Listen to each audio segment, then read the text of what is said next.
Hello students. आज मैं आपके सामने ई केमिस्ट्री लैब का नेक्स्ट वीडियो लाया हूँ। Lab test of aldehyde ketone and carboxylic acid. ये तीनों लैब टेस्ट जो है कैसे लेबोरेटरी में परफॉर्म किए जाते हैं, आज वो वन बाई वन आपको बताऊंगा बहुत इजी मेथड में, ताकि आप पेंडेमिक मतलब कंडीशन में, कोविड-19 कंडीशन में घर पे ही लैब के प्रैक्टिकल को सीख सकें। तो चलिए स्टार्ट करते हैं। Laboratory test of aldehyde, ketone and carboxylic acid. तो moving on to the lab test of the aldehyde. Aldehyde का टेस्ट हम जानते हैं कैसे होगा। तो प्रेजेंस ऑफ, सबसे पहले क्या करेंगे, presence of carbonyl group. Aldehyde के अंदर कार्बोनिल ग्रुप मौजूद होता है, तो पहले उस कार्बोनिल ग्रुप को हम चेक करेंगे। ये कार्बोनिल ग्रुप का सिंबल होता है। तो लैब के अंदर हम पहले कार्बोनिल ग्रुप का प्रेजेंस चेक करते हैं। तो कार्बोनिल ग्रुप चेक करने के लिए एल्डिहाइड और कीटोन के अंदर क्या करेंगे, तो एल्डिहाइड कीटोन दोनों में ही कार्बोनिल ग्रुप आपको चेक करना होगा, फिर एल्डिहाइड और कीटोन को अलग अलग कंफर्म करना होगा। तो कार्बोनिल ग्रुप चेक करने के लिए लैब का सबसे इजी टेस्ट जो होता है सोडियम बाईसल्फाइड टेस्ट होता है। सोडियम बाईसल्फाइड आसानी से लैब में मिल जाएगा, उससे आप आसानी से कार्बोनिल के प्रेजेंस को कर सकते हैं। और जब कार्बोनिल इंडिकेट हो जाएगा तो या तो एल्डिहाइड होगा या फिर उसमें कीटोन होगा, तो फिर उसको आप अलग अलग करके टेस्ट निकाल लेंगे। तो कार्बोनिल ग्रुप टेस्ट करने के लिए क्या करेंगे, 2 ml of saturated solution of sodium bisulphite in test tube. 2 ml saturated solution sodium bisulphite का बना लें, plus 1 ml of organic compound, 1 ml आपका ऑर्गेनिक कंपाउंड जो मिला है वो ले लें, और प्लस शेक इट, उसको क्या करें, शेक कर लें। और जो सबसे इंपॉर्टेंट चीज़ है कि leave it for 15 to 20 minute, उसको क्या करें 15 से 20 मिनट तक ऐसे ही टेस्ट ट्यूब स्टैंड में लगा करके छोड़ दें। ठीक, ऑब्जर्वेशन में देखिए क्या होगा। 15 से 20 मिनट बाद आपको व्हाइट पीपीटी अपीयर होगा, टेस्ट ट्यूब में व्हाइट कलर का पीपीटी नीचे बैठ जाएगा। अगर व्हाइट कलर का पीपीटी टेस्ट ट्यूब में नीचे बैठ गया, देन कार्बोनिल ग्रुप प्रेजेंट है। अब कार्बोनिल ग्रुप अगर प्रेजेंट होगा तभी आप एल्डिहाइड और कीटोन की तरफ मूव करेंगे स्कूल में या प्रैक्टिकल में आपको। अब अगर व्हाइट पीपीटी नहीं आता है तो एल्डिहाइड कीटोन की तरफ आप नहीं मूव करेंगे।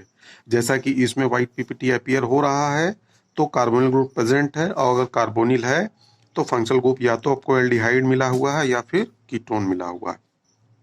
आइए इसकी रिएक्शन देख लेते हैं। सोडियम बाईसल्फाइड में सोडियम के ऊपर पॉजिटिव चार्ज होगा और सल्फाइड के बाईसल्फाइड आयन के ऊपर नेगेटिव चार्ज होगा, SO3H-। अब जैसा कि पता है कार्बोनिल में देखिए ये कार्बन और ऑक्सीजन जो बना हुआ पोलर बॉन्ड है, oxygen get the negative charge and carbon get the positive charge. तो पॉजिटिव की जगह पे नेगेटिव चला जाएगा और नेगेटिव की जगह पे क्या होगा, पॉजिटिव चला जाएगा। तो HSO3- कार्बन पर आ जाएगा यहाँ पास, और Na क्या होगा, यहाँ ट्रांसफर हो जाएगा O के पास। तो देखिए ये बन गया, ये एडक्ट बन गया, एडिशन हो गई HSO3- ONA। और फिर चूंकि रिएक्शन एक्वस मीडियम में हो रही है तो प्रोटॉन ट्रांसफर हो जाएगा, यहाँ से एक प्रोटॉन निकल करके यहाँ ट्रांसफर हो जाएगा और ये यहाँ शिफ्टिंग हो जाएगी। इसको देखते हैं कैसे होगा। देखिए ये जो नीचे का उसका जो इसका जो प्रोटॉन है वो निकल गया और आ करके कहाँ लग गया, O के साथ OH हो गया, और ये बन गया SO3Na। यानी कि जो व्हाइट पीपीटी आया है वो इस SO3Na और OH की वजह से आया है। ठीक, तो white PPT appear and carbonyl group confirm, ये कंफर्म हो गया, कार्बोनिल ग्रुप मौजूद है। ठीक है, तो रिजल्ट, अब रिजल्ट क्या आएगा, एल्डिहाइड और कीटोन्स आर सस्पेक्टेड। अब फिर रिजल्ट क्या आ गया कि एल्डिहाइड, या तो एल्डिहाइड या कीटोन है, अभी उसको अलग अलग करेंगे, because carbonyl group present in both aldehyde and ketone, क्योंकि कार्बोनिल ग्रुप क्या होता है, एल्डिहाइड और कीटोन में प्रेजेंट होता है। ठीक है, अब हम क्या करेंगे, हम एल्डिहाइड का टेस्ट करेंगे। सबसे पहले एल्डिहाइड का, तो confirm test of aldehyde, aldehyde का आप डायरेक्ट कंफर्म टेस्ट कर लेंगे। तो क्या करेंगे, सबसे सरल टेस्ट है फेलिंग टेस्ट, जो आसानी से हो भी जाता है, उस पर वाइवा भी आप अच्छे से दे सकते हैं। तो फेलिंग टेस्ट के अंदर क्या होता है, 1 ml of Fehling A plus 1 ml of Fehling B in test tube, दोनों आपको लैब में रखा हुआ मिलेगा। बिल्कुल इजी रिएजेंट होता है, आराम से लैब में मिल जाता है। 1 ml of Fehling A plus 1 ml of Fehling B plus 4 to 5 drop of organic compound. 1 ml Fehling A लें टेस्ट ट्यूब में, 1 ml जो है फेलिंग बी लें, और 4 to 5 ड्रॉप ऑर्गेनिक कंपाउंड लें। Warm in test tube in water bath, मैंने पिछले videos में वाटर बाथ बताया था कैसे बनाते हैं लैब में। तो इस सोल्यूशन को दोनों ए बी ऑर्गेनिक कंपाउंड को लेकर वाटर बाथ में गर्म करें, हीट करें 4 से 5 मिनट के लिए। उसको आपको क्या करना है, गर्म करना है। ऑब्जर्वेशन में क्या होगा, जब गर्म करेंगे वाटर बाथ के अंदर टेस्ट ट्यूब डाल करके, तो appearance of red PPT confirm the aldehyde group. अगर उसमें ब्रिक रेड पीपीटी आ जाए, रेड आए या ब्रिक रेड, जैसे ईंटे का कलर होता है, तो it indicate the confirm presence of aldehyde group. ये याद रखिएगा, ये इंडिकेट करता है confirm presence of aldehyde group. तो एल्डिहाइड ग्रुप को प्रेजेंट करता है, कंफर्म हो जाएगा। आइए इसकी रिएक्शन देखते हैं आगे की तरफ कि इसमें रिएक्शन कैसे होती है। बोर्ड में कभी कभी प्रैक्टिकल में एग्जामिनर रिएक्शन को लिखवा लेता है। तो देखिए क्या है, ये हमने एक एल्डिहाइड लिया और ये है फिलिंग सोल्यूशन। तो मैं फिलिंग सोल्यूशन के बारे में आपको बता दूं, तो जो फिलिंग ए होता है, एफ ए फिलिंग ए, वो होता है कॉपर सल्फेट, ठीक है, CuSO4 5H2O। हाँ, और एग्जामिनर पूछ लेता है। और जो फिलिंग बी होता है, एफ बी, यहाँ मैं लिख दूं एफ बी, फिलिंग बी जो होता है वो सोडियम पोटेशियम टार्ट्रेट होता है, TATRATE, ठीक है। Filling A is copper sulphate pentahydrate and filling B sodium potassium tartrate, इन दोनों का सोल्यूशन बनता है। तो देखिए रिएक्शन कैसे होती है। क्योंकि सोडियम हाइड्रोक्साइड लिए हुए तो रिएक्शन बेसिक मीडियम में होगी, OH माइनस में। तो ये हमने लिया एल्डिहाइड और ये कॉपर 2Cu2+, और चूंकि NaOH लिया था तो 5OH माइनस हो गया। ये एल्डिहाइड को ऑक्सीडाइज कर देगा। फिलिंग सोल्यूशन एल्डिहाइड को क्या करता है, ऑक्सीडाइज कर देगा, और एल्डिहाइड ऑक्सीडाइज होकर के कार्बोक्सिलेट आयन में कन्वर्ट हो जाएगा और कॉपर जो है वो रिड्यूस्ड हो जाएगा। तो जो कॉपर रिड्यूस होगा क्यूप्रस ऑक्साइड बनाएगा, और cuprous oxide brick red PPT के फॉर्म में आएगा, जो कि आपको कंफर्म कर देगा। तो फिलिंग सोल्यूशन एल्डिहाइड को ऑक्सीडाइज कर देते हैं कार्बोक्सिलेट आयन में, और कॉपर को रिड्यूस्ड कर देंगे क्यूप्रस ऑक्साइड में, और वाटर निकल जाएगा। तो अगर ये ऐसा होता है तो आपका एल्डिहाइड क्या हो गया, कंफर्म हो गया। और अगर ऐसा नहीं होता है तो वहाँ एल्डिहाइड नहीं है, then we move on to the ketone test. अब हम कीटोन टेस्ट पे आते हैं। सस्पेक्टेड टेस्ट जैसे मैंने आपको बताया, सिंपल सस्पेक्टेड तो आप कर ही चुके हैं सोडियम बाइसल्फाइड से, एक बार मैं फिर बता दे रहा हूँ। 1 ml ऑफ ऑर्गेनिक कंपाउंड, ठीक है, 1 ml और 1 ग्राम अगर सॉलिड मिल जाए तो 1 ग्राम ऑफ सोडियम बाइसल्फाइड, ठीक है, प्लस शेक करें और 10 मिनट तक रेस्ट करने के रख दें। रेस्ट करने के बाद वैसे ही जैसे मैंने बताया, अगर वाइट पीपीटी आता है, वाइट पीपीटी प्रेसिपिटेट आता है, then it may be aldehyde और कीटोन। हम तो दोबारा करके दिखा रहे हैं। अगर वाइट पीपीटी बैठता है, इट मे बी एल्डिहाइड और कीटोन। तो एल्डिहाइड तो हम लोग कर ही चुके हैं, अगर एल्डिहाइड आ गया तो छोड़ दीजिएगा, और अगर नहीं आता तो फिर कीटोन करेंगे। रिएक्शन सेम है जो मैंने पहले कराई है। ये एसीटोन को सोडियम बाइसल्फाइड से लिया तो ये ट्रांसफर हो गया, this one is the minus and this one is the plus. Carbon positive charge हो गया और ऑक्सीजन नेगेटिव, क्योंकि oxygen is more electronegative than carbon. अब प्लस वाला कहाँ चला जाएगा, माइनस के पास, और माइनस वाला कहाँ चला जाएगा, प्लस के पास। तो अब देखिए यहाँ पास और यहाँ क्या हो गया, एक्वस मीडियम में प्रोटॉन ट्रांसफर हो गया।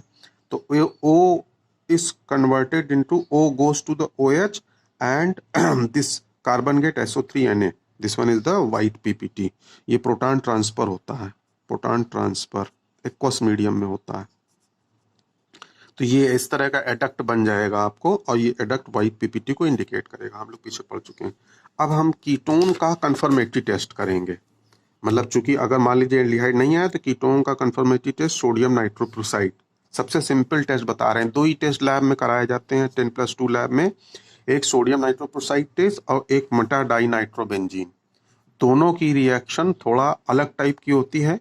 तो मैंने क्या किया, सोडियम नाइट्रोप्रोसाइड की रिएक्शन ज़्यादा ईजियर है एम डाई नाइट्रोबेंजीन की तुलना में, और उसको आप वाइवा में लिख भी सकते हैं as compare to the M di nitrobenzene. तो इसीलिए मैंने उसको लिया है। जैसा कि मैंने बताया था कि मैं ऐसा सरल ही चीज़ आपको बताऊंगा। तो 1 gram of sodium nitroprusside in water, 1 gram sodium nitroprusside लें और टेस्ट ट्यूब में डाल के पानी में उसको घोल लें।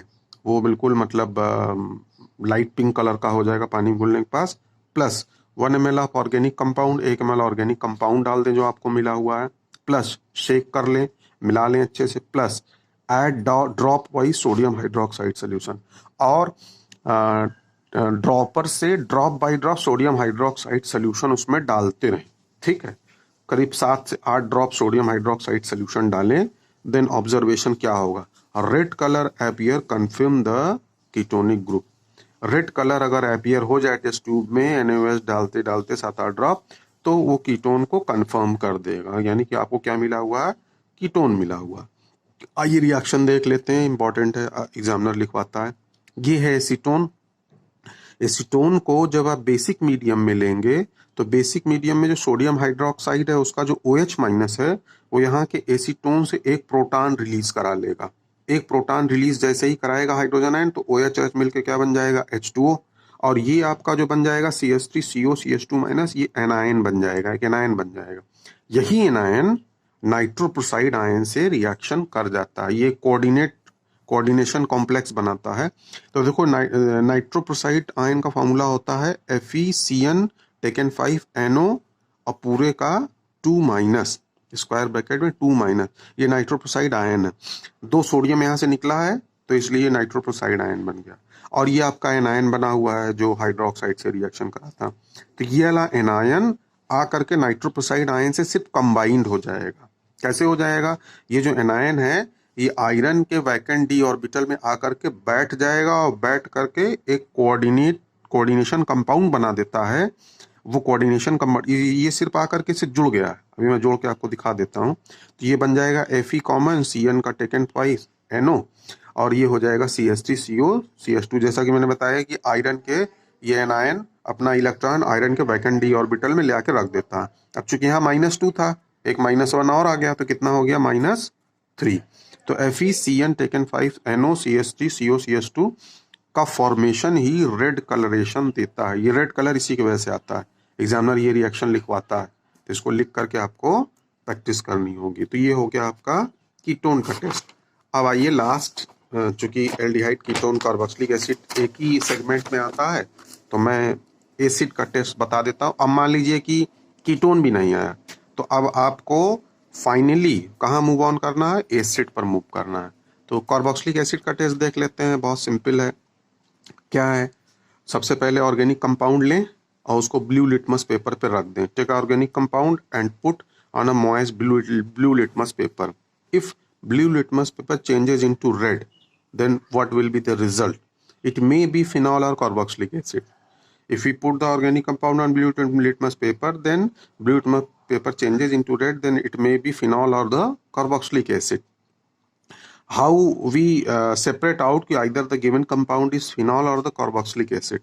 So with the help of confirmed test, we can separate out whether the given compound is phenol or carboxylic acid. So moving on to the esterification test.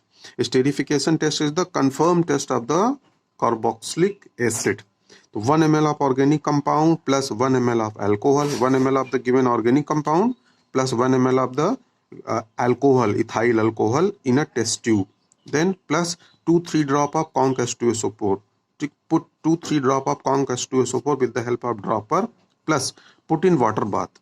So I have already told that what is the procedure to prepare the water bath in laboratory.